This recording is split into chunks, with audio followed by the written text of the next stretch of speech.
Kita sering mengucapkan kalimat astaghfirullahaladzim. Apa makna astaghfirullahaladzim itu? Orang yang paham maknanya dengan orang yang tidak paham maknanya itu beda rasanya. Ada orang yang terus mengucapkan astaghfirullahaladzim, astaghfirullahaladzim. Ketika ditanya maknanya, ia hanya sebatas meminta ampun kepada Allah Azza wa Jalla. Kalimat astaghfirullah itu memiliki dua makna. Ada dua makna ketika kita mengucapkan astaghfirullahaladzim itu. Pertama, meminta kepada Allah Subhanahu wa taala agar aib-aib kita itu ditutup sehingga manusia tidak tahu dosa yang kita lakukan. Ini yang pertama. Dosa-dosa kita cukuplah Allah dengan kita yang tahu. Manusia tidak perlu tahu. Betapa banyak orang-orang yang dulunya dimuliakan, belakangan dihinakan setelah tahu aibnya. Makanya kita meminta kepada Allah Subhanahu wa taala karena dampak dibuka aib itu sangat-sangat merendahkan. Maka dengan memperbanyak astaghfirullahaladzim, artinya kita meminta kepada Allah agar Allah menutup aib-aib kita di hadapan manusia. Maka bersyukurlah kepada Allah Azza wa Jalla, aib kita masih ditutup. Ini yang pertama. Yang kedua, mana istighfar, ucapan astaghfirullahaladzim itu maknanya, Bu, artinya kita meminta kepada Allah agar kelak pada hari kiamat dosa yang kita lakukan di dunia itu tidak dibalas oleh Allah, alias diampuni.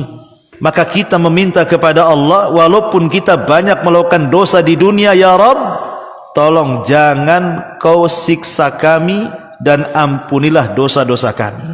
Ataupun selepas sholat 5 waktu, Bu, yang sudah saya jelaskan Ibu, kalau habis sholat 5 waktu, sholat wajib, pertama kali setelah salam dibaca apa? Astaghfirullahaladzim 3 kali. Istighfar juga dibaca ketika di waktu sepertiga malam akhir, ketika Allah Subhanahu wa taala berfirman kepada hamba-hambanya, siapapun yang meminta ampun kepadaku, ku ampuni. Maka kita dianjurkan memperbanyak istighfar di sepertiga malam akhir. Orang yang banyak beristighfar itu biasanya lebih dekat dengan Allah Azza wa Jalla. Katakan dari semua lafaz-lafaz istighfar yang diajarkan kepada kita, Bu, maka ada satu lafaz yang merupakan rajanya istighfar.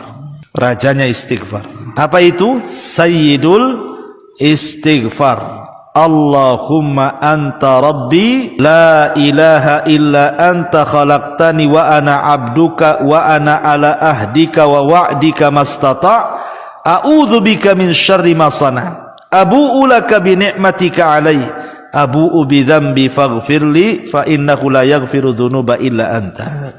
Siapapun yang membacanya di pagi hari, kemudian Allah takdirkan dia meninggal sampai sore hari, maka dijamin masuk surga. Kalau dia baca di sore hari, Allah takdirkan dia meninggal sampai pagi, maka dipastikan masuk surga. Ini sayyidul istighfar.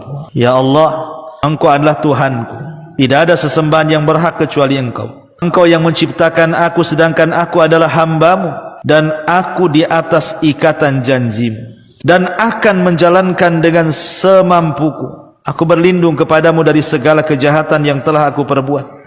Aku mengakuimu atas nikmat-nikmatmu terhadap diriku, dan aku mengakui dosa-dosaku kepadamu.